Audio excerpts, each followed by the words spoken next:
Ciao a tutti, abbiamo un grande ritorno oggi con noi che è Eva. Ciao Ciao a Eva, tutti. ciao, e come stai intanto? Sto abbastanza bene. Come ti dicevo poc'anzi, sono un po' stanca, Un po' ma è stanca. una stanchezza data anche Positiva, dalla, insomma. sì, dalla ricostruzione di questa vita che però libera dalla violenza è anche libera di esprimersi liberamente e di ricostruirsi come meglio garba a me, ecco. Sì.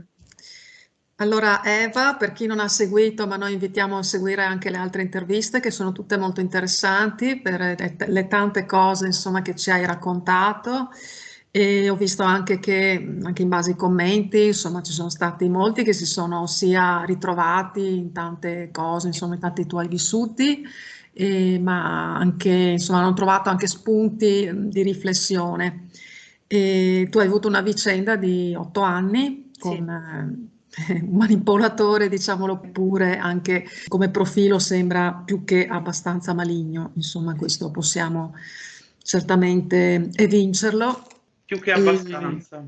mm, e quindi abbiamo parlato nelle le scorse volte di gaslighting, di silenzi punitivi, insomma c'era un po' di tutto, ecco. C'era tutto il corollario da Ah, te sì. magistralmente esplicato nei tuoi video.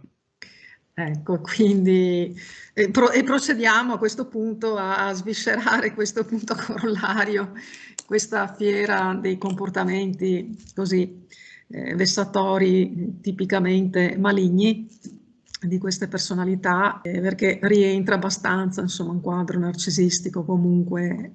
E quindi ecco, volevamo parlare anche dell'aspetto che riguarda le triangolazioni, quindi in questo caso le varie donne che magari si sono susseguite oppure ex, insomma, parlaci un po' tu, ecco come è stata la cosa.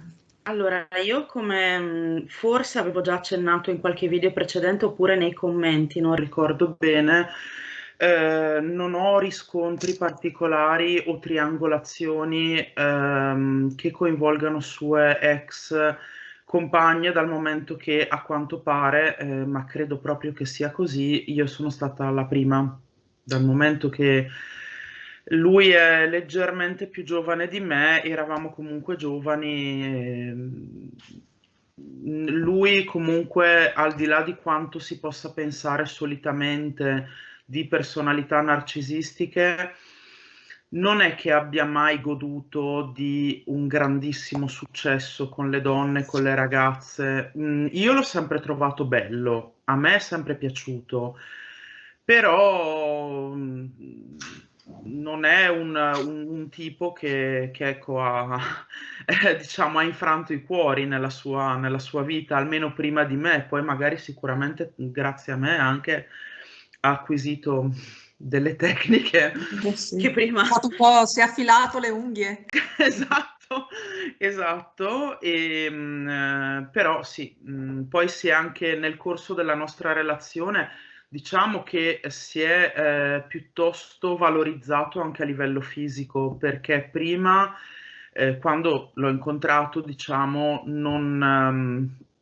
non era in grado di farlo, o comunque non teneva particolarmente a una cura maniacale dell'aspetto fisico, perché comunque non è istrionico, è narcisista, e questa è una differenza, come hai sottolineato tante volte anche tu, fondamentale. Si tende sempre a pensare che il narcisista sia per antonomasia quello che si guarda allo specchio, si guardava con orgoglio allo specchio, ma non per curarsi più del dovuto, quanto piuttosto per, eh, secondo me, per autocelebrare sue caratteristiche comportamentali, poi autocelebrare la sua capacità di manipolazione del prossimo o anche di superiorità più che altro, ma sono questioni che coinvolgono aspetti comportamentali più che estetici. Sì. Ecco. E certo non è che gli dispiaccia piacere anche esteticamente, intendiamoci. Non era un maniaco dell'aspetto fisico. Poi nel corso della nostra relazione, diciamo, anche sotto quell'aspetto è piuttosto migliorato.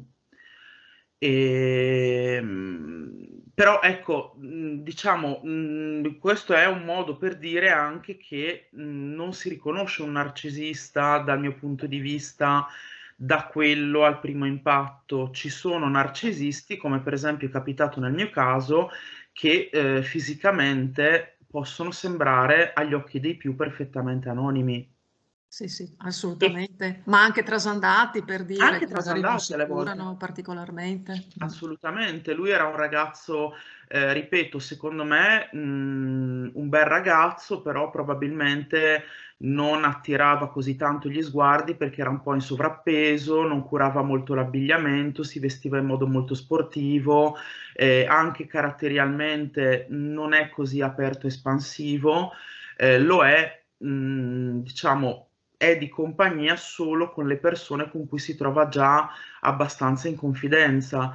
Avendo comunque delle caratteristiche paranoidi, non è un soggetto che si apre subito o comunque che dà modo di apparire molto brillante e simpatico immediatamente, è molto composto e anche piuttosto silenzioso e osservatore. Al contrario, invece, di quell'amico a cui ho già fatto menzione, con cui ho avuto a che fare, che poi ho scoperto solo in ultima battuta essere del tutto simile a lui, che invece è molto più aperto, spigliato, simpatico, compagnone, con la battuta pronta rispetto a lui. Lui è molto più chiuso all'inizio.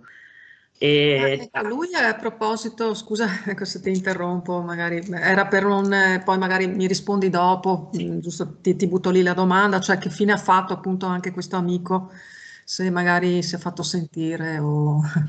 allora, io non l'ho più sentito e credo, spero almeno che lui se ne guardi bene dal farsi sentire perché posso immaginare che nel caso in cui il mio ex un domani volesse tentare un ritorno, la persona con cui probabilmente ha più confidenza relativamente anche alla sua natura, a questo punto mi verrebbe da dire, e quindi alle ragioni di un ripescaggio, senza dover manipolare troppo nemmeno amicizie comuni, è lui, ma il problema è che questa persona, l'ultimo giorno in cui ci siamo visti, che è stato il giorno in cui io sono partita per andarmene da, da casa del mio ex, si è comportato in un modo veramente indegno nei miei confronti ed è stato solo quel giorno lì, dopo 8 anni di frequentazione, che io ho scoperto con mia grande sorpresa che questo soggetto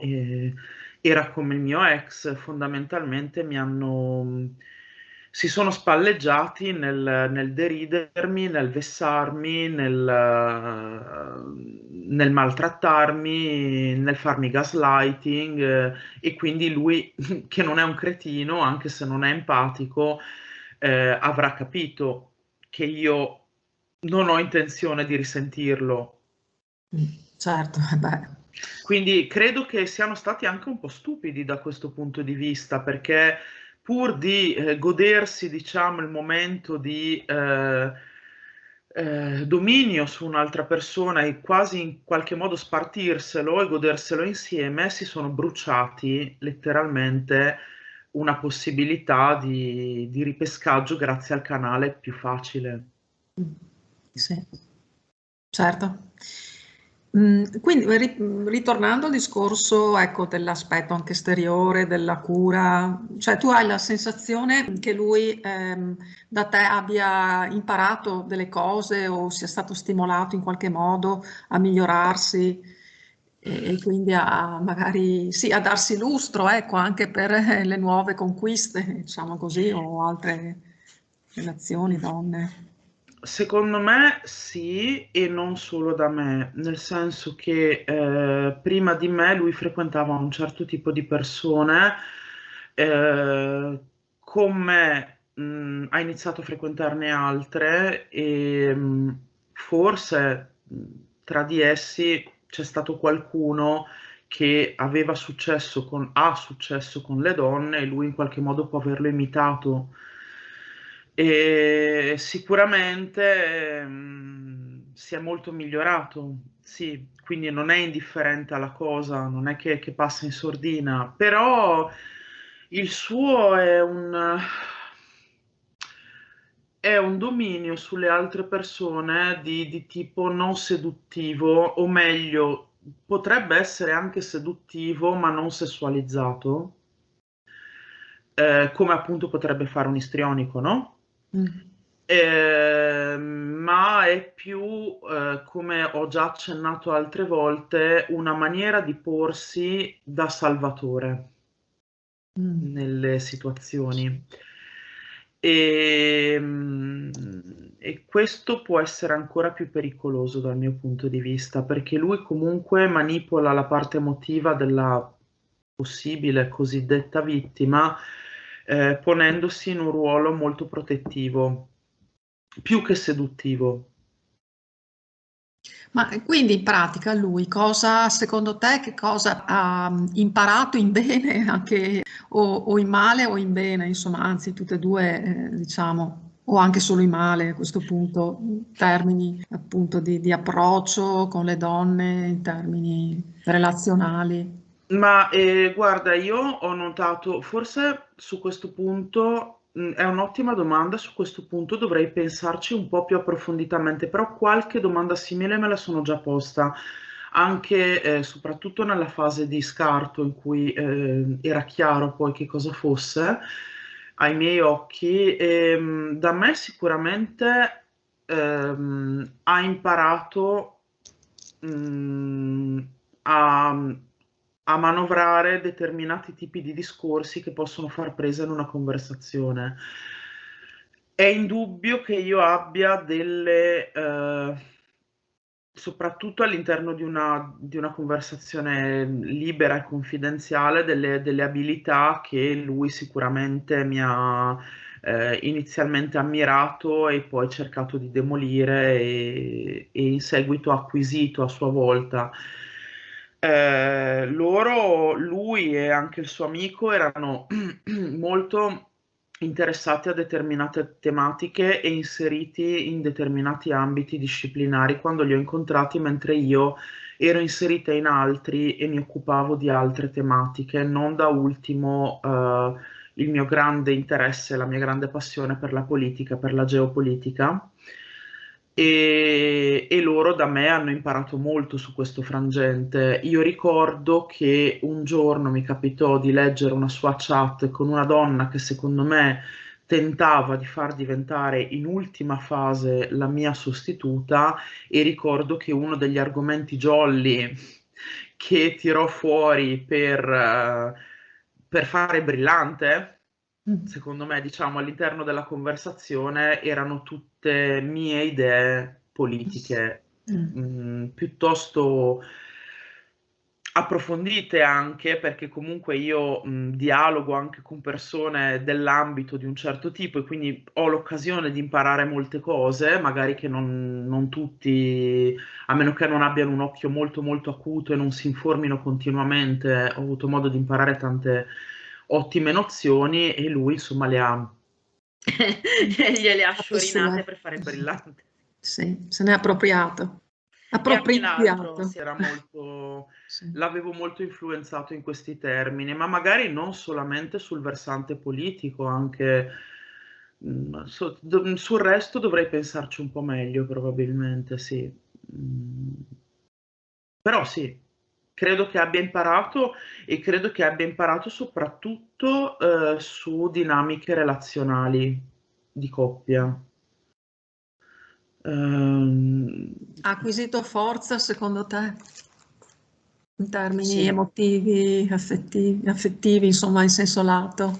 Sì, io soprattutto da questo punto di vista non sono così sicura, essendo stata io la sua prima compagna, che lui, prima di me, non so fino a che punto sapesse che tipo di personalità e quali sono un po', per quanto possa esisti fare questo, le sue modalità preferenziali. per non dire limiti, per non usare il termine limiti, perché comunque conoscendolo so che lui non li chiamerebbe mai così. E quindi ciò che gli piace, ciò che non gli piace, come si può comportare in una relazione per ottenere determinate cose, eccetera. Sicuramente io, avendogli detto ciò che penso di lui, e cioè ciò che penso della sua personalità disturbata, in fase finale, e avendolo detto anche al suo amico, probabilmente lui, non so adesso fino a che punto loro si facciano delle domande o vadano a ricercare delle informazioni, però a me è sembrato, da quel poco che mi hanno raccontato, amici comuni, vedendo lui e la nuova fidanzata insieme, che lui, sia un po' meno coinvolto da questa persona rispetto a come lo era di me nelle fasi iniziali. Ma secondo te è un modo di porsi o veramente non è abbastanza preso? Io non lo so, perché a me, quando io ero ancora in casa, che mi aveva appena lasciato, prima che io me ne andassi, a me lui sembrava molto coinvolto da questa persona, non rivelava molto, però vedevo che aveva questo furore frenetico di uscire di casa, di passare quanto più tempo con lei, che non sopportava più la mia presenza intorno, tanto da arrivare all'apoteosi degli abusi che ha perpetrato per anni in modo anche molto scoperto, cosa che negli anni precedenti non aveva mai fatto, non oltre certi limiti. Però chi li ha incontrati, quelle pochissime persone che li hanno incontrati insieme, mi hanno detto che in realtà eh, sembra che abbia già un atteggiamento di superiorità nei suoi confronti, non che la tratti proprio male, anche perché magari è ancora un po' presto. Ricordo che lui aveva iniziato a umiliarmi anche davanti agli altri con rimproveri o comunque critiche davanti ad amici comuni, dopo qualche anno che stavamo insieme. Quindi immagino che il picco massimo con lei magari non l'abbia ancora raggiunto, però magari si è reso conto di, non so, del fatto che i suoi coinvolgimenti hanno una data di scadenza, non lo so. È Mi molto... pare che in effetti aveva accennato anche a questa cosa, che diceva, si era riferito anche al suo amico, diceva io potrei fare come, no? Se Sì, ricordo bene. assolutamente. Aveva detto che se la donna ideale non fosse stata questa, avrebbe continuato a cambiarle finché Mm. quella ideale, quella perfetta, non fosse arrivata. Non Ecco. sarebbe arrivata. Mm. Quindi insomma, diciamo che non si fa con eccessivi problemi. Sì, ma a questo punto mi domando cosa c'era nei miei confronti fin dall'inizio, perché effettivamente quegli altarini rivelati, solo in una manciata di mesi del nostro ultimo anno insieme, sinceramente mi fanno un po' pensare. Poi c'è da dire anche un'altra cosa relativamente al suo coinvolgimento rispetto a questa donna, che ci fu un episodio in cui, nel corso dello scarto, mentre lui si trovò fuori casa per un paio di settimane, penso per trascorrere insieme a lei un viaggio, una vacanza, non lo so. Comunque io ero contenta di essere lasciata in pace per un paio di settimane in casa da sola per poter preparare le mie cose e andarmene a questo punto. E ricordo che passò dalle mie parti l'amico e mi portò fuori a bere qualcosa per parlare. Io accettai perché quella era ancora la fase in cui soffrivo molto e una parte di me, quella più dipendente, sperava ancora che lui magicamente si riconvertisse agli inizi, capisse l'errore, tornasse indietro. Insomma, ero parecchio irrazionale in quei momenti perché parlava più che altro la dipendenza affettiva, l'astinenza e tutto quanto, e c'era una grande dissonanza cognitiva perché razionalmente avevo già capito tutto, però speravo di rendermi conto che in realtà mi ero sbagliata, e quindi io accettai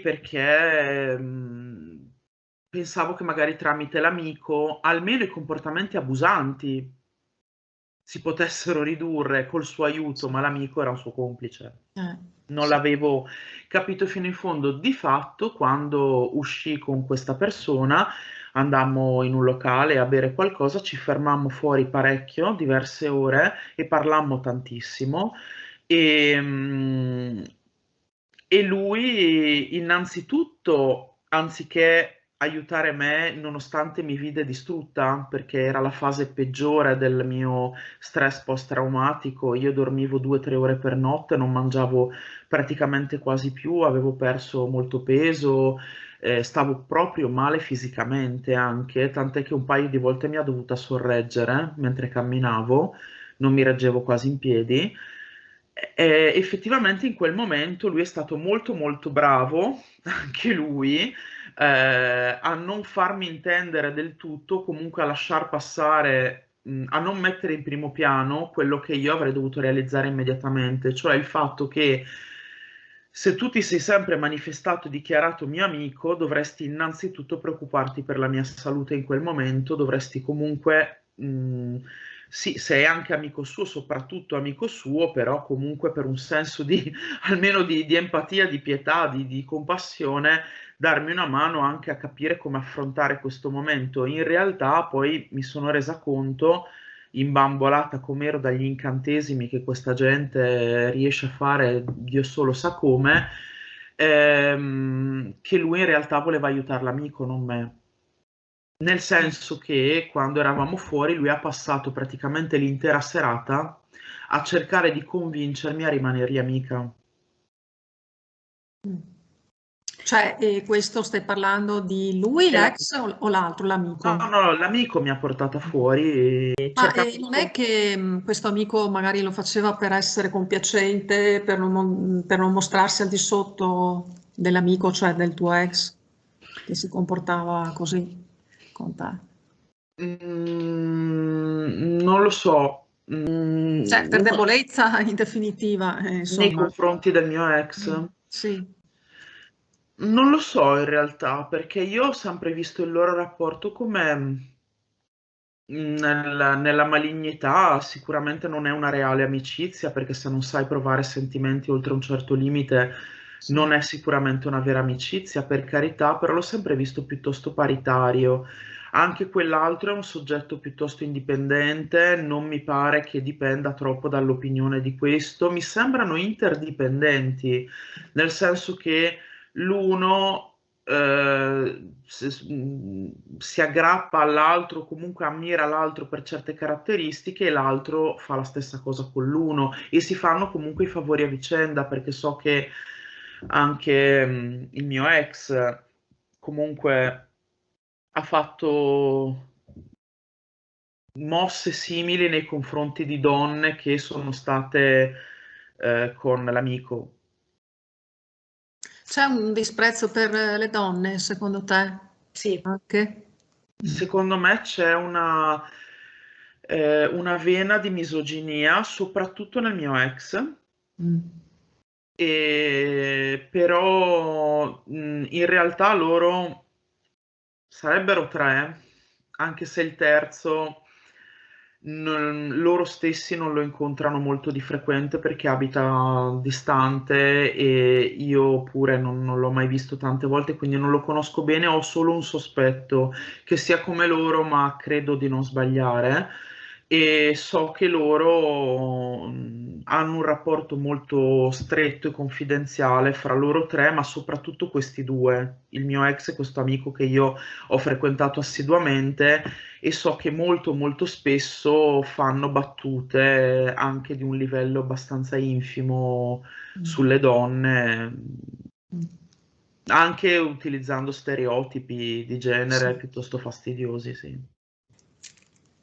E per andare quindi alle triangolazioni, ecco, com'è che, cioè, erano già presenti fin dall'inizio oppure a un certo punto che hanno iniziato?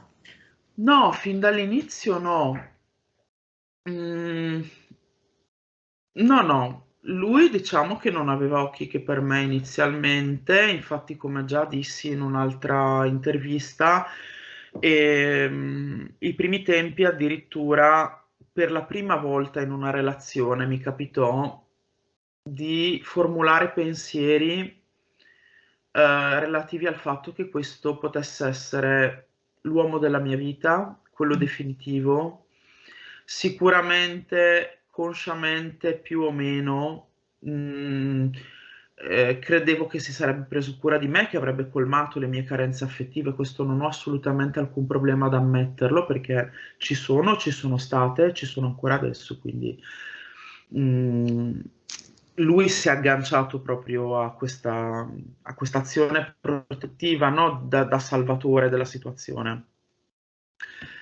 E quindi mi sono sentita come rapita da questo incanto e mi sono un po' isolata dal resto del mondo per la prima volta, ripeto, non mi era mai capitato in nessun'altra relazione. E solamente a convivenza avviata, ma dopo parecchio tempo dall'inizio della convivenza, che comunque ricordo durata 6 anni, e se dovessi dividere fasi per come tu stessa le hai divise nei tuoi video che io ho ascoltato e studiato molto bene, la fase di love bombing è durata tutto il tempo in cui non abbiamo convissuto, quindi quasi 2 anni. La fase presvalutativa credo che sia collocabile nei nostri primi 3 anni di convivenza. La fase svalutativa matura, in cui le violenze psicologiche si sono fatte davvero insostenibili, riguarda gli ultimi 3 anni di convivenza, e la fase di scarto è durata 5 mesi. Sì. E quindi sicuramente nella fase svalutativa matura, quella in cui gli abusi erano piuttosto scoperti, ed è stata poi anche la fase in cui io all'inizio di questa fase mi sono resa conto di subire violenza psicologica, e saltuariamente contattavo questo centro antiviolenza per vederci più chiaro, per capirci meglio, iniziai a informarmi, e salvo poi appunto capitare sul tuo canale e fermarmi lì. E sì, dunque, innanzitutto noi abbiamo iniziato comunque a coltivare degli interessi in comune, interessi condivisi anche da altre persone. Facevamo parte di diverse associazioni dove, come dicevo l'altra volta, abbiamo conosciuto molte persone, uomini e donne. Abbiamo stretto amicizia con alcuni di questi di ambo i generi, e io sono diventata piuttosto amica di un paio di donne, fra l'altro molto belle e moderatamente, ma proprio poco seduttive, e con questa caratteristica, e io mi trovavo bene con queste persone, e diciamo che non avevo nessun problema che lui fosse amico di queste donne, così come non avevo problemi io a relazionarmi con altri uomini, insomma, in amicizia io comunque la vedo in modo piuttosto libero. Cioè, per me le amicizie sono praticamente assessuate in qualche modo, e non faccio differenze né per quanto riguarda me stessa né per quanto riguarda il mio partner. Però diciamo che non mi arrabbio neanche tanto, perché non è che sia poi così gelosa se una persona non mi dà seri motivi di farmi essere gelosa. Quando lui magari faceva qualche commento, qualche battuta, sinceramente sono cose che forse sono stata un po' troppo permissiva, almeno secondo il giudizio di alcune mie amiche, di alcune mie conoscenze. Forse dovrei stringere un po' la cinghia con le future relazioni in questo senso, qualora si presenti l'occasione, però finché non l'ha fatto in modo... Beh, tu eri in fiducia comunque, no? Io Eri in sì. fiducia, per cui non pensavi che fosse il caso di preoccuparsi, immagino. Ma poi, fra l'altro, un mio gravissimo errore è stato quello di, anche dopo che avevo già capito che lui quantomeno aveva dei forti tratti narcisistici, Io ti giuro, te l'ho già detto, non so come, io non mi aspettavo lo scarto, cioè io ero convinta che quest'uomo a me non mi avrebbe mai lasciata. E infatti quando già iniziavo che non ne potevo più dei suoi comportamenti in casa, cominciavo a pensare che prima o poi avrei dovuto lasciarlo io perché non avrei potuto sopportare quella situazione ancora troppo a lungo, pensavo di doverlo fare io. E quindi Sì. non mi aspettavo l'abbandono da parte sua. Sì, ecco, secondo te cioè, c'è stata una specie di adagiarti da parte tua in un certo senso, cioè nel Sì. senso che insomma ormai avevi anche acquisito tutto sommato una fiducia. E secondo te lui ha cercato di fare in modo che tu effettivamente acquisissi questa fiducia in lui e poi l'ha usata anche malignamente per farti anche star peggio e magari abbandonarti un momento in cui non te l'aspettavi, oppure comunque magari anche lui da un certo punto di vista si era adagiato nella relazione, ma poi a un certo punto invece gli è andata stretta la situazione. Ma io l'ho sempre creduto molto adagiato. Io Mm. non ho ancora capito se lui si era veramente adagiato nel corso della relazione oppure a un certo punto, quando ha incontrato quest'altra donna e ha capito che anche questa donna, insomma, avrebbe accolto volentieri una relazione con lui, ha deciso così repentinamente sull'onda degli stimoli che questa situazione gli procurava di distruggermi, distruggere me, distruggere la nostra relazione, eccetera. C'è da dire che sono accadute delle cose e poi torniamo magari ancora un attimo alla triangolazione, perché ci sono delle cose interessanti che secondo me vale la pena dire. E, non mi ricordo cosa stavo dicendo. Sì, stavamo parlando appunto di questo adagiarsi, che magari anche lui, insomma, ti sembrava tutto sommato che si fosse anche adagiato a Sì, così le modalità della vostra, il tran tran, eccetera, della vostra sì. relazione. Mi è venuto in mente cosa volevo dire. Le cose più assurde che sono capitate, che non mi hanno fatto pensare proprio al giorno in cui mi ha lasciato così, alzandosi una mattina all'improvviso, nonostante il nostro rapporto fosse assolutamente tossico, all'ennesima potenza, sono state soprattutto il fatto che lui, per tutto l'arco della convivenza, nonostante io non dico un matrimonio, ma quantomeno gli chiedevo a gran voce di andare in comune, depositare 2 firme e dichiararci come stato di famiglia unitario, quantomeno coppia di fatto. Lui si è sempre rifiutato per tutto il corso della convivenza perché diceva che non andavamo d'accordo e che quindi il futuro era incerto. Mhm. Però ricordo che ha firmato questo foglio, benedetto, finalmente, senza mai però depositarlo in comune, cioè ha solo firmato il documento, eh, mi sembra 5 mesi prima di lasciarmi e quando già aveva conosciuto quella nuova. Ah, interessante. È molto interessante. E poi ci sono stati altri episodi, allora, un po' particolari in quell'ultima fase di relazione che precede lo scarto vero e proprio, perché da quando lui ha conosciuto lei, cioè appunto 5 mesi prima circa di lasciarmi improvvisamente, di scartarmi, lui ha iniziato ad avere un atteggiamento domestico piuttosto freddo e distaccato più del solito, perché se già prima comunque andavamo avanti, come dissi la volta precedente, a silenzi punitivi a targhe alterne, quindi a settimane alternate, una settimana di silenzio, una settimana in cui si parla. E facevamo veramente poco insieme, perché come ho già detto, vacanze insieme da soli non ne facevamo mai, solo e sempre in compagnia di altri amici. A cena fuori non andavamo mai, non uscivamo mai insieme, però qualche pizza davanti a un film in casa ce la siamo fatta. Ecco, per dire, o comunque ci guardavamo spesso delle serie TV insieme, magari andavamo a passare le feste comandate dalla sua famiglia, ecco, cose così semplici in casa, però le facevamo ancora. Invece in quei mesi lui sembrava totalmente assente.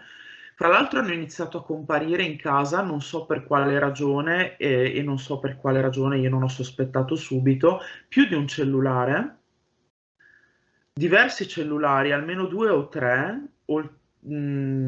insieme al suo, che usava di solito, ma io non mi preoccupai perché siccome aveva appena cambiato lavoro, perché la donna con cui sta ora l'ha conosciuta sul nuovo posto di lavoro, io non pensavo che gli servissero per lavoro. Siccome lui comunque ha un ruolo dirigenziale, magari pensavo che potessero servirgli per qualcosa, non andavo a pensare certo quello. Poi però, a furia di distacco, a furia di, per quei 5-6 mesi di non calcolarmi nemmeno in casa, perché sembrava quasi che non si accorgesse più nemmeno della mia presenza, e quelle rare volte in cui se ne accorgeva era per demolire tutto ciò che a me stava a cuore. Quindi dai miei studi, che sapeva, io ci tenevo moltissimo, alle mie difficoltà anche nel gestire determinate situazioni domestiche, quando io comunque gli avevo proposto alcune soluzioni, ma lui ovviamente non le accettava, le mie soluzioni fra l'altro basate sulla mia conoscenza di me stessa, quindi sarebbero state soluzioni indicate anche per me, e si lamentava insomma più del solito, ma mi guardava anche molto meno del solito. Una cosa che, oltre a questo atteggiamento, diciamo, per cui io a un certo punto gli ho detto, scusami, ma cioè, non mi guardi neanche più in casa, ma hai un'altra per caso? Perché era il classico atteggiamento di uno che ha la testa fortemente altrove. Mm. E poi stava spesso al telefono a chattare. Lui non era uno che ama molto la tecnologia, però non era uno che si perdeva tanto in queste cose, nelle chat, o si distrae con quello, piuttosto si guarda la televisione, ma non è che sta a parlare troppo nelle chat, invece era sempre attaccato in quegli ultimi tempi. Quindi a me è venuto un po' il sospetto, però l'ho fatto cadere perché tanto la situazione era talmente disagiata anche per altre cose che... E poi ero talmente confusa, in dissonanza, stordita dalle sue manipolazioni, che non ero lucida del tutto per comprendere, per leggere la realtà in modo completo, diciamo. Un altro elemento che mi ha fatto pensare che ci fosse qualcosa di stonato è stato il fatto che lui di solito è una persona che ha una capacità straordinaria di fare dei bellissimi regali. Nel corso, soprattutto per delle ricorrenze, sia a me che ad altri amici, parenti e quant'altro, che anche non per delle ricorrenze, anche così, soprattutto in fase iniziale, così abbastanza casualmente. E capitava, e fa dei regali molto belli, molto azzeccati e soprattutto molto utili, soprattutto per la persona, perché lui ha questa grande straordinaria inclinazione ad andare in soccorso alle persone, soprattutto per problemi pratici. Ed è quello che ha fatto sempre anche con me, che è poi quello che ha compensato quella che è un po' la mia parte più debole, più fragile, perché comunque io mi sento abbastanza forte in linea teorica, sulla teoria, sul ragionamento, diciamo, mi sento forte abbastanza di testa, anche se lui mi ha messo a durissima prova, ma da un punto di vista della praticità non mi sono mai, non ho mai avuto grandi capacità, ecco, poi si può sempre migliorare nella vita, mentre invece lui compensava molto questi aspetti. Quindi lui era molto bravo in questa cosa dei regali, Però mi ricordo che l'ultimo Natale che abbiamo trascorso insieme, appunto, quando iniziò quell'ultima fase di relazione, quando lui conobbe questa donna, mi fece dei regali molto anonimi per Natale. Regali che potrebbe farti anche la zia che non ti vede da 25 anni. Per dire, quindi io da quell'elemento lì capii che c'era qualcosa di storto. Non era da lui, ecco. Sì. Però c'è anche un però nella questione dei regali che è venuta più avanti, nel senso che poi quando è arrivato San Valentino e lui non era solito negli anni precedenti, se non proprio il primo anno di relazione, farmi regali per San Valentino. Di solito non me li faceva, me li faceva al compleanno, me li faceva a Natale, così come li faceva ad altri amici e parenti, ma San Valentino di solito non era una ricorrenza che noi festeggiavamo particolarmente. Invece in quell'occasione mi regalò una scatola bella grossa e molto tenera anche mh, esteticamente, diciamo molto graziosa, ricolma di cioccolatini. Sì. E poi basta. E quindi, cioè, se uno 3 mesi prima di mollarti all'improvviso ti regala i cioccolatini di San Valentino, anche se 2 mesi prima comunque ti ha fatto dei regali così un po', non, diciamo, Sui non generis. Sì, non, diciamo, caratteristici, ecco, suoi. sì, non specifici, non personalizzati, eccetera. Esatto, Cioè però se abbastanza uno... anonimi, ecco, diciamo pure. Esatto, esatto, però comunque al di là di quel particolare di Natale, se lui prima di Natale firma un documento che io gli chiedevo da una vita, finalmente, poi c'era in ballo anche un altro discorso insieme alla sua famiglia su come arredare una casa delle vacanze, lui continuava a chiedere a me, come avremmo potuto arredarla. Poi addirittura a un certo punto è saltata fuori la possibilità di cambiare casa, di andare a vivere in una casa più grande, vicino ai suoi genitori, e lui mi chiese addirittura proprio in quel periodo che cosa ne pensavo e se mi sarebbe piaciuto andarci. E in più mi regali i cioccolatini a San Valentino, ma chi se lo aspetta che 3 mesi dopo tu mi lasci? Sì, il pensiero c'era sempre, ecco, quindi comunque, ma tu pensi, ecco, che quindi anche lui potesse magari convincersi, o comunque stava trascinando semplicemente una situazione, o comunque voleva coprire, cioè magari era indeciso anche lui, secondo te? C'era una forma di indecisione? Allora, può essere che ci fosse una forma di indecisione perché ricordo che i primissimi giorni dopo che mi aveva lasciata io ero disperata, come ho già detto altre volte, e mi sono gettata ai suoi piedi per un periodo di almeno 2 settimane, da quel che mi ricordo, cercando di porre rimedio, assecondando tutte le sue critiche, che non erano poche, e cercando di porre rimedio a tutte quelle che lui mi additava come mancanze. Quindi dalla gestione della casa ad altre questioni, io addirittura stavo molto male, il medico mi mise in malattia dal lavoro e durante quel periodo smisi anche di studiare, perdendo la borsa di studio che mi spettava per assecondare cioè per porre rimedio perché mi sentivo in colpa. Cioè lui mi ha fatto sentire in colpa per anni e quindi se eravamo arrivati a un abbandono, a una rottura per causa mia, io volevo dimostrargli che potevo essere migliore per recuperare la relazione. Questo in modo molto idiota perché già avevo capito con chi avevo a che fare Sì. più o meno. Ma lui secondo te ha avuto qualche moto di compassione nei tuoi confronti o assolutamente no? Assolutamente no, anzi ti dirò di più, ha rincarato la dose per dirti fino a che punto è arrivato. Ehm, ha iniziato a vessarmi come non aveva mai fatto, anche per esempio ti racconto un paio di episodi che sono anche piuttosto grotteschi.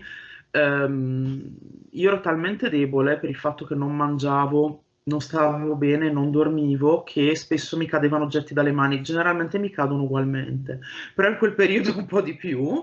Sì. E un giorno lui si trovava in una stanza, stava facendo dei lavori, io mi trovavo in un'altra stanza e mi cadde non una, ma ben 2 volte dalle mani una bottiglia di plastica e fece un po' di baccano, diciamo, sul pavimento, ma proprio perché io ero esaurita in quel momento, non riuscivo a tenere in mano Sì. dicendomi che nemmeno una bottiglia sono in grado di tenere in mano. E pur vedendomi come ero ridotta, ma lui, almeno anche dal linguaggio non verbale, dalle espressioni facciali, sembrava che provasse soddisfazione nel vedermi così.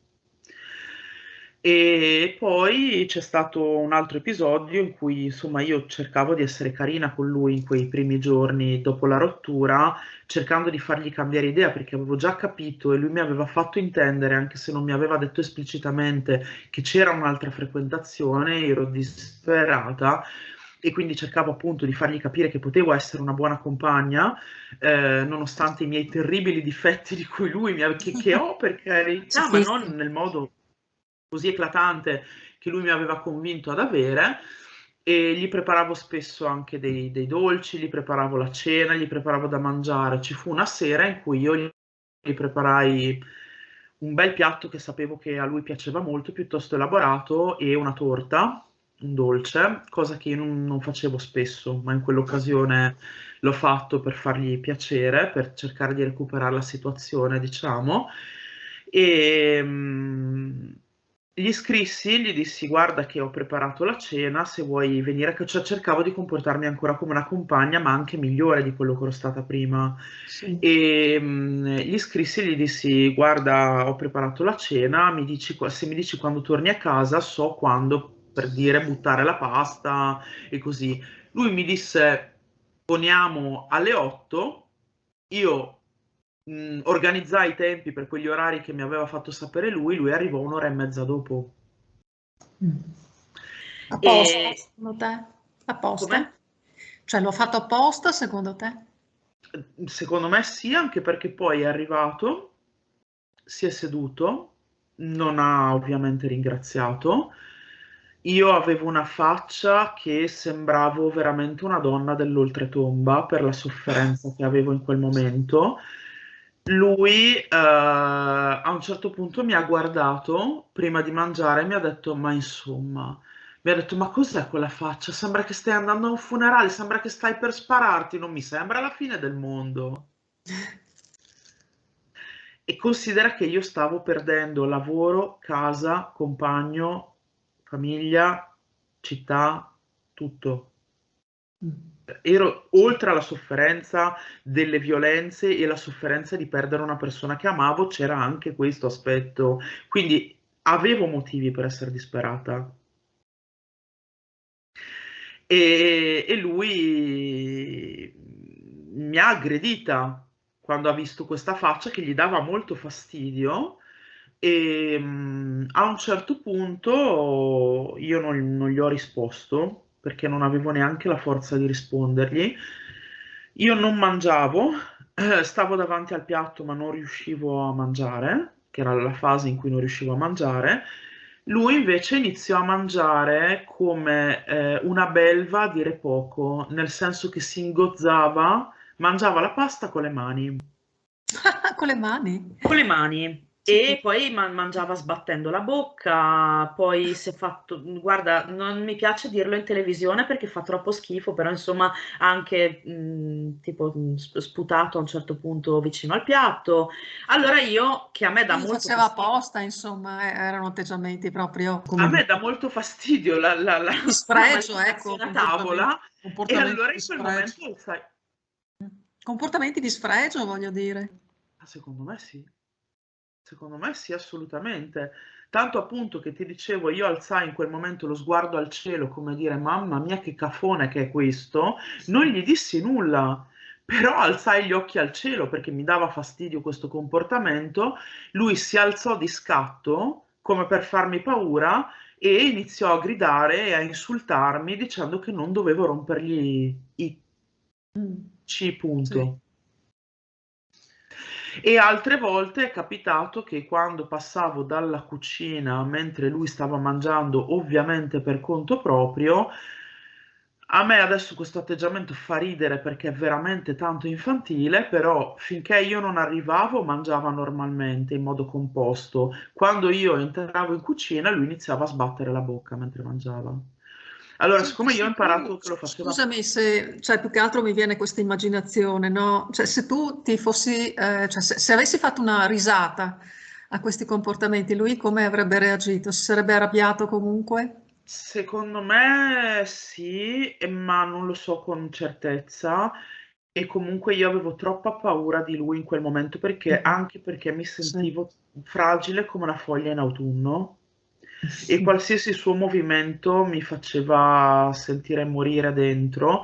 Quindi io, avendo capito che lo faceva apposta, ho fatto finta di non vederlo in quelle occasioni, cioè l'ho ignorato proprio Sì.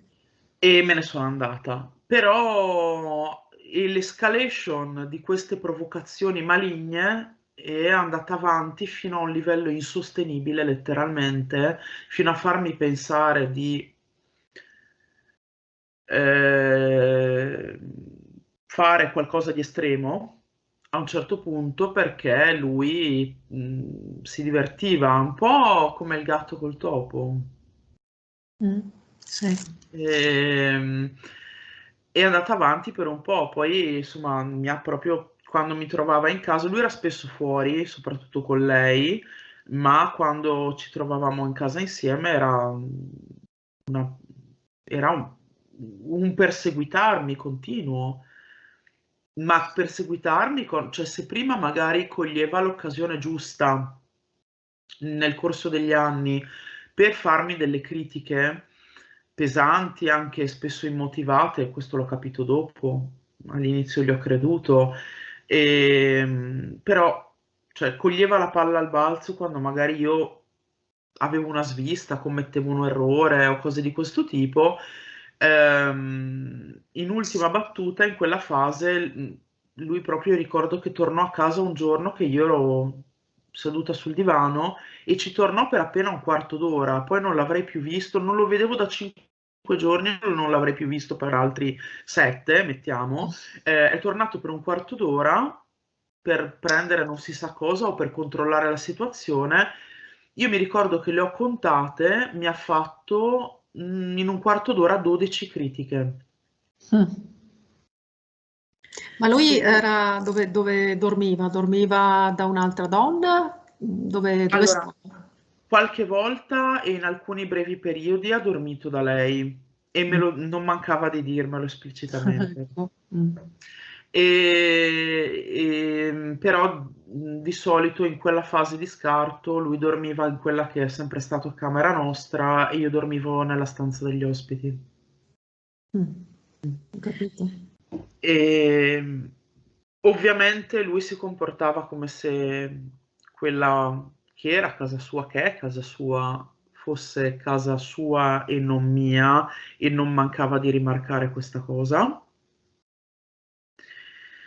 Fare il padrone, il padre padrone di casa. Arrivò a dirmi persino che fin tanto che io mi disse fin tanto che sei qui, devi pulirmi casa, badare a casa mia. Fare insomma la governante, ecco, di casa. Sì, Esatto, servivi per quello. esatto. Io mi ricordo che una volta, e questo forse fu uno dei peggiori episodi di umiliazione ai miei danni, ma lo voglio raccontare per far capire fino a che punto, e bisogna comunque secondo me, mentre si ascoltano queste storie, cercare di, anche chi non l'ha mai provato, calarsi nei panni di una donna che sta vivendo abbastanza inerme perché è anche spaventata da lui e dai suoi possibili comportamenti, tutto questo. Uno degli episodi più umilianti è stato un giorno che io me ne stavo seduta sul divano, stavo leggendo un libro e lui si stava preparando per uscire con lei ed era sotto la doccia, in bagno. A un certo punto mi scampanella, ha usato quel campanello che si usa per le emergenze, che c'è in alcuni bagni, Sì. si trova, e io ho pensato, sarà, Sto cioè male. magari non sta bene, Sì. ecco, si sarà sentito male, allora mi sono alzata, ho posato il libro, sono entrata in bagno, gli ho chiesto cosa c'è, non stai bene? E mi ha detto, ha aperto la doccia e mi ha detto, scusa, ho dimenticato l'accappatoio in camera, me lo vai a prendere? Sì, insomma, il suo servizio, dai. È al suo servizio e poi appunto in occasioni sì, poi tra l'altro non mancava anche di fare cose piuttosto esplicitamente sgradevoli, come per esempio girare nudo per casa Mm. davanti a me, Come niente fosse. come se nulla fosse, oppure un altro episodio particolarmente Ma ecco, umiliante. questi erano comportamenti, secondo te, che cosa esprimevano? Cioè, lui faceva così come se fosse a casa sua, ma non credo che uno comunque sia da solo debba girare comunque nudo. Cioè, secondo te perché, ecco, faceva così? Ma secondo me è anche perché, considerato il fatto che lui mi mancava in tutti i sensi, quindi anche fisicamente, voleva in qualche modo farmi ancora più Bloccarti. male. Mm, Sì. sì, ho capito. Anche da questo punto di vista, sapendo che poi sarebbe uscito con un'altra persona e quel corpo non era più a mia disposizione, ma era a disposizione di un'altra. Sì. Una cosa di questo tipo, tant'è che in uno di quegli episodi mi disse, si voltò dalla mia parte, che peraltro io avevo le lacrime agli occhi ed ero sempre più distrutta, e a un certo punto dal nulla mi disse, l'unica cosa che posso fare io adesso, che ti posso concedere, l'ha detto in modo più volgare, io lo dico in un italiano un pochino più Mm. sobrio, comunque mi ha detto l'unica cosa è se vuoi posso concederti di venire a letto con te ancora qualche volta, ma non mi fido di te perché adesso sono fidanzato e tu lo andresti a dire in giro. Però, è una bella Oltretutto, concessione, ci picchia. una cosa come Di se io grande dovessi... valore anche. Esatto, come se ce l'avesse solo lui, tra l'altro, perché... Certo. E no, fra l'altro, una cosa che mi ha molto impressionato di quella fase, e poi magari torniamo a noi, è stato anche il fatto che lui mi... E me ne lamentavo anche con le persone che mi erano vicine in quel momento, che lui si comportava con me in un modo in cui una persona normale dotata di tutti gli attributi anche empatici, diciamo, almeno in una misura anche modesta, potrebbe avere alla fine di una relazione così lunga. Lui si comportava con me come se quello che c'era stato per 8 anni non fosse mai esistito. Tant'è che quando io magari mi avvicinavo a lui, magari anche piangendo e chiedendogli, chiedo scusa, chiedendogli magari di riprovarci, che lui mi mancava, che ero disperata, non sapevo più cosa dirgli per ovviare a questa situazione. eh, Lui mi diceva frasi del tipo, insomma, ormai dovresti aver capito che io adesso ho bisogno di fare quest'altra esperienza, magari tornerò da te in seguito, mi fa però non farmi più parti come quella di ieri che ci hai provato con me e poi rideva, mi diceva tu ci hai provato con me, ma ti rendi conto che ci stai provando con me? Gli ho detto ma sei scemo, ma ci sto provando con te, ma siamo stati insieme 8 anni e ci abbiamo convissuto. Ma cosa, cioè che linguaggio è? Cioè scusa. Ma forse non so, voleva dire dal lato sessuale che ci è provato. E va bene, però comunque avendo convissuto per degli anni, Sì, beh, cioè, certo, mi comunque sentivo rientra. trattata come una ragazzina stupida che ci prova con uno che non la vuole per la prima volta. Ci hai provato con me? No, sono disperata perché non lo so, è veramente, mi sentivo appunto trattata come se fossi una persona che con lui non aveva avuto un vissuto, ma semplicemente una spasimante inopportuna. Sì. Mm. Mm. E questo mi colpì molto. Sì. E secondo te lui cerca donne di un certo tipo oppure cioè, conosci questa donna che lui frequenta oppure la puoi solo immaginare? Allora, io l'ho vista in foto, Mm. so chi è, conosco il suo nome e cognome, so dove lavora e qualche informazione su di lei ce l'ho, ma ovviamente non la sono mai andata a cercare. E, l'ho vista in viso, e non proprio in tutte le fotografie, però in alcune, un'amica mi ha fatto notare che molto vagamente un po' mi somiglia. Mm. Mm. E sì, abbiamo dei tratti simili, diciamo. Cioè, tu pensi che abbia un suo modello di donna che ricerca, con cui in qualche modo è attratto fatalmente o meno fatalmente? Non lo so, io questo non lo so anche perché per tornare al discorso della triangolazione, a cui si può agganciare benissimo questo discorso, lui secondo me ha fatto la corte per parecchio tempo a un'altra persona prima di dirigersi verso questa, e probabilmente perché l'altra non ha ceduto Sì. ai suoi corteggiamenti e ricordo che nell'ultima fase della nostra relazione, quando questa con cui sta ora non era ancora comparsa sulla scena, non l'aveva ancora conosciuta e però eravamo ormai arrivati anche al capolinea delle vessazioni, lui mi triangolava molto con quest'altra persona con cui a me diceva di avere una semplice amicizia, ma di fatto era sempre appiccicato al computer a giocare insieme a questa persona a distanza, che condividevano la passione per un videogioco. E veramente tutto il giorno e messaggiavano spesso. Io a volte mi sono lasciata un po' prendere dalla gelosia perché, insomma, se in casa si comportava con me in modo così svalutante e poi dedicava così tanta attenzione a un'altra, insomma, la gelosia cresce, credo che sia umano Certo. in quelle situazioni.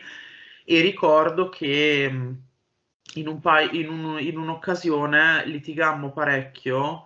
Io mi arrabbiai molto con lui perché il giorno del nostro anniversario lui, questa ragazza si era trasferita poi in un'altra città non distante dalla nostra per motivi di lavoro, lui si prodigò addirittura per portarle degli oggetti che lei aveva lasciato qui dalla sua vita precedente in questa città, per portarglieli addirittura in auto nella città nuova dove lei si era trasferita. Mm. E ricordo, allora io devo premettere assolutamente che non sono d'accordo e non amo chi guarda soprattutto a insaputa dell'altra persona il cellulare dell'altra persona. Io Beh, non l'ho certo. Mm. io non l'ho mai fatto e detesto chi lo fa con me, perché comunque è una questione di fiducia, ma è anche una questione di privacy, è una questione di rispetto per Certo. l'integrità dell'altra persona. Però devo ammettere che nella mia perdita di dignità di quell'ultimo periodo in cui sono stata con lui, io il cellulare gliel'ho preso, gliel'ho guardato 2 volte per capire esattamente cosa succedeva nella sua vita quando lui non mi degnava di considerazione. Una volta è stato con questa persona e quello che io ho trovato, non ho fatto degli studi approfonditi, ho guardato semplicemente le conversazioni così molto en passant. Ho notato che l'atteggiamento che lui aveva con lei era quello di utilizzare, di sfruttare i problemi che lui, veri o presunti chiaramente perché molti erano provocati da lui, i problemi che lui aveva con me per sedurre lei. Nel Certo, senso beh, che questo sì, sì, è un classico, no? sì, sì, lui raccontava a lei, si lamentava continuamente con lei che avevamo problemi, che io ero cattiva, che io ero, gli causavo un sacco di dispiaceri, eccetera, e vedevo che lui le raccontava queste cose. Poi gli dicevo, quando io però gli ho preso il cellulare, gliel'ho fatto sapere in entrambi i casi e gli ho detto, scusami, ma innanzitutto tu ti arrabbi con me se io racconto a mia madre o a un'amica intima quello che accade in questa casa dal mio punto di vista, mi dici che sono pazza e ti arrabbi, e poi racconti a una con cui dici di non avere neanche tutta sta gran confidenza, i cavoli nostri. Certo. E anche Innanzitutto. in maniera non veritiera, insomma, Sì, ma poi non rispettosa di me, non rispettosa, certo. perché io magari, cioè per carità, non so fino a che si possa fare, non so esattamente bene quali siano i limiti di situazioni come queste, non lo so ancora, però non, cioè non dico che non si possa avere un confidente o intimo o una persona con cui, indipendentemente di altre persone, però a me ha dato fastidio che i cavoli miei arrivassero alle orecchie o agli occhi di questa. Certo. E mi ricordo che dopo essersi prodigato per portarle questa roba, dopo avermelo fatto sapere, dopo aver litigato con me, gliela portate comunque. Una sera sono tornata a casa dal lavoro e lui sapeva che a me dava fastidio a questo punto che lui si sentisse troppo con questa persona. Una sera sono tornata a casa dal lavoro e l'ho trovato in videochiamata con lei, Mm. proprio all'orario in cui lui sapeva che io tornavo a casa. Sì. E quindi io gli ho detto, mi sono un po' arrabbiata, ovviamente non gli ho fatto scenate davanti a lei, visto che erano in videochiamata, però l'ho guardato male e l'ho salutato molto male, prima di andarmene in un'altra stanza, e lui ha fatto una faccia di bronzo, mi ha detto, guarda che ti saluta la mia amica, eh? Oh, mi senti? E siccome io non gli rispondevo, lui ha detto a lei, ah, si vede che non ha capito, dai, dopo le parlo io. Capito. E la seconda volta gli ho preso il cellulare dopo appunto queste 2 settimane in cui tentavo di recuperarlo a seguito dello scarto, volevo capire se davvero lui aveva un'altra persona e dal momento che mi era giunta anche voce all'orecchio che ce l'aveva perché magari in preda ai dubbi che tu stessa prima hai provato ad accennare, era andato a parlare con una nostra cara amica comune dicendo che aveva incontrato un'altra persona che gli piaceva molto, ma che non voleva neanche perdere me al contempo. E quindi io volevo capire mm, chi era, cosa c'era tra queste persone, perché lui non era chiaro, non mi diceva le cose chiaramente, mi maltrattava solo e poi fra l'altro l'ho fatto anche perché la questione della rottura non è stata chiara subito. Lui, il giorno in cui mi ha lasciato, mi ha detto che non era più sicuro di amarmi, che non era più felice, che non era felice con me da molto tempo, che io avevo tirato la corda, che era tutta colpa mia se lui si comportava così, Cioè, però mi aveva detto che era una fase di pausa.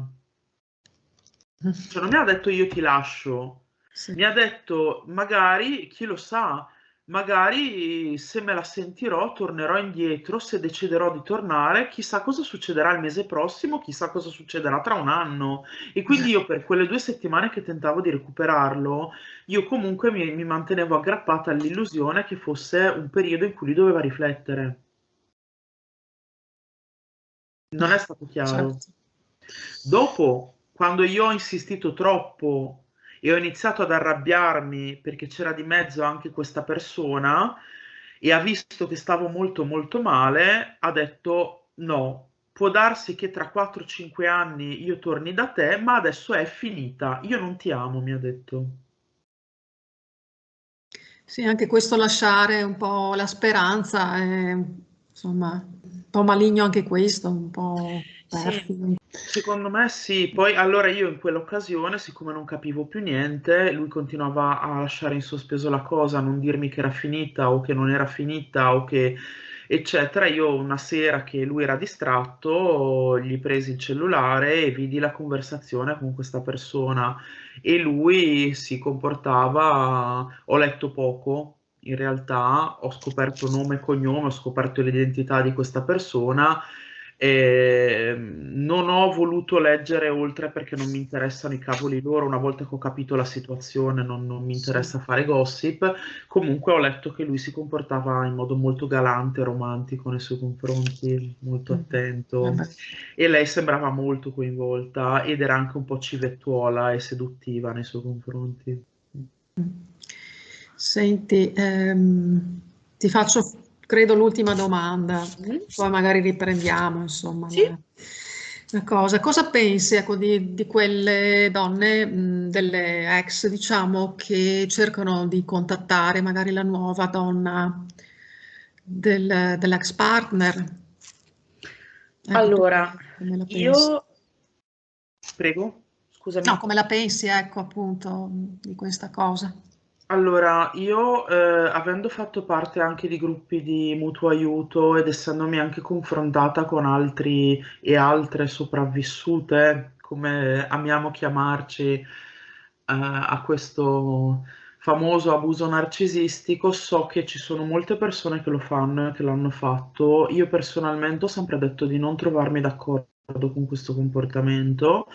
Lo trovo abbastanza controproduttivo, perché innanzitutto mi aspetto che la persona non mi creda, Mm. anche perché questi soggetti raccontano peste e corna delle ex, Certo. almeno in una fase iniziale, e lui stesso ha ammesso di aver raccontato a lei delle cose abominevoli sul mio conto. Infatti lei mi ha in odio Certo.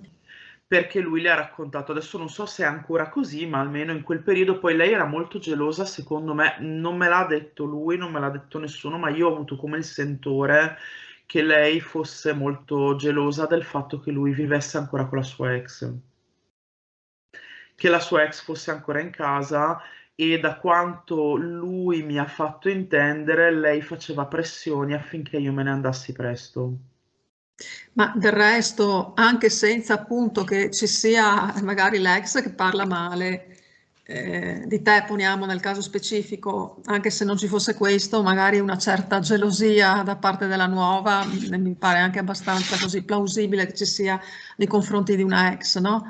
E tanto più se poi lui va a parlare anche male, quindi è chiaro che poi tutti presenti come con quale effettivamente credibilità e aspettandoti che cosa che possa sicuramente non fare, cioè non farebbe comunque un favore a te, insomma, in tutti i casi.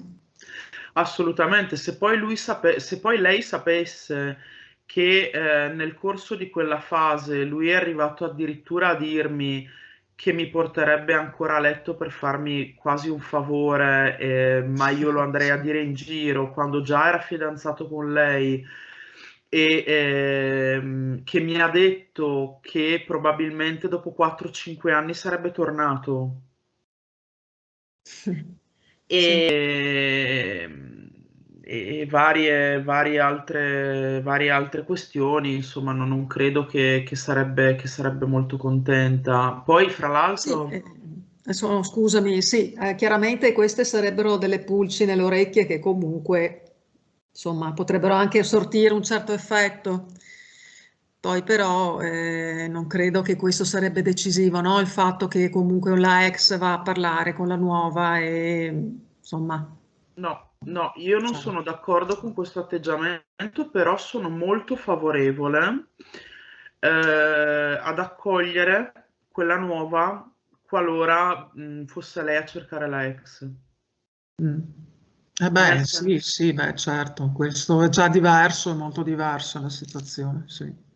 Se lei, per dire, un domani dovesse trovarsi, nonostante sia stata una sua complice consapevole e quindi abbia contribuito anche lei, consapevolmente o no, perché non so quanto possa essere narcisista anche questa, per carità, anche perché mi hanno detto che non è molto accondiscente nei suoi confronti in tutto, però se lei dovesse cercarmi per un aiuto, per un consiglio, per un racconto di quello che veramente è accaduto, perché magari le è venuto qualche dubbio, io sono qui ad aspettarla. Ma io ho già cercato, io l'unica cosa che ho fatto è stato cercare di mandarle un segnale, ma non tanto per rovinare a loro la relazione, quanto per far capire non solo a lei, ma anche alle persone che potevano leggere questa cosa senza parlare direttamente con loro, perché vivevo una fase in cui non riuscivo a parlare con nessuno se non con 2 persone in croce, per dire la verità, perché io mi sentivo soffocata dalle sue bugie che raccontava su di me agli altri senza la possibilità o comunque con la paura terribile di non essere creduta, perché lui era molto bravo a manipolare gli altri e che nessuno avrebbe mai saputo quello che in realtà mi combinava e mi faceva nel privato.